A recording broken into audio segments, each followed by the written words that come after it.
Fil-bidu tas-seduta l-kap tal-Oppożizzjoni Alex Borch ressaq mozzjoni biex il-Parlament jiddiskuti b'urġenza ir-rapport tal-Awditur. Dr. Borch qal li dan ir-rapport jgħid li l-Gvern naqas milli jħares l-interess pubbliku meta ta' art b'valur ħafna inqas minn dak stabbilit mill-esperti. Dr. Borch saħaq li l-konklużjoni tar-rapport turi nuqqas ta' trasparenza u tradiment tal-fiduċja tan-nies. Il-Whip Laburista Naomi Kakija kontestat l-urġenza u staqsiet kif rapport titpoġġa fuq il-mejda tal-Kamra 5 minuti qabel spiċċa materja ta' urġenza mill-Oppożizzjoni. Wara li sospenda s-seduta f'ruling l-Speaker Angelo Farrugia nnota li l-materja hija importanti imma ma tissodisfax l-urġenza waqt li ma laqax it-talba tal-kap tal-Oppożizzjoni l-Speaker ħeġġeġ lill-Gvern biex fi żmien raġonevoli jindirizza l-konklużjonijiet tar-rapport. B'reazzjoni l-Whip tal-Gvern Naomi Kakija qalet li wara d-diskussjoni interna kien deċiż li l-grupp parlamentari tal-Gvern jaqbel li jsir dibattitu dwar ir-rapport tal-NAO illum stess. Il-kap tal-Oppożizzjoni fetaħ id-dibattitu billi qal li dan huwa eżempju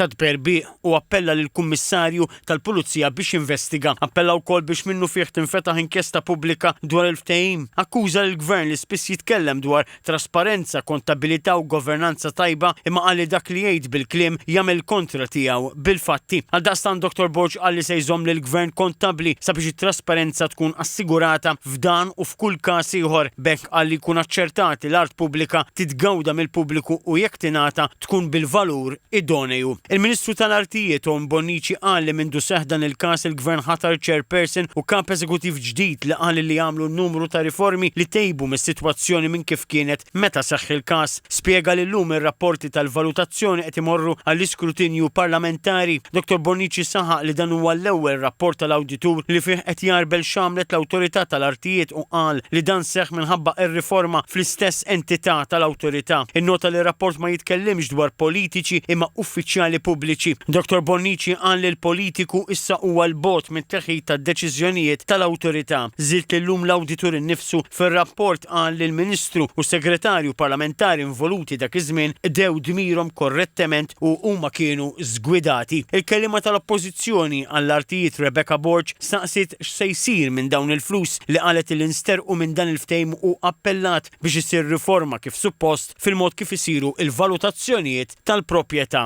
U d-Deputat Prim Ministru Ian Borch li kien il-Ministru tal-Artijiet fi żmien meta seħħet din il-valutazzjoni qal li kif jgħid ir-rapport stess la u lanqas is-Segretarju Parlamentari Krista Ġus ma mdaħlu fil-proċess tal-valutazzjoni li marret quddiem il-Parlament. Dr. Borch qal li dan ir-rapport iqajjem il-mistoqsija mhux biss dwar bżonn ta' aktar titjib fl-Awtorità imma wkoll titjib fil-Kumitat Parlamentari. Żied li kien dan il-Kumitat li finalment approva it-tneħħija ta' kundizzjoni fuq din l-art li fakkar illi diġà kienet ingħatat lil privat.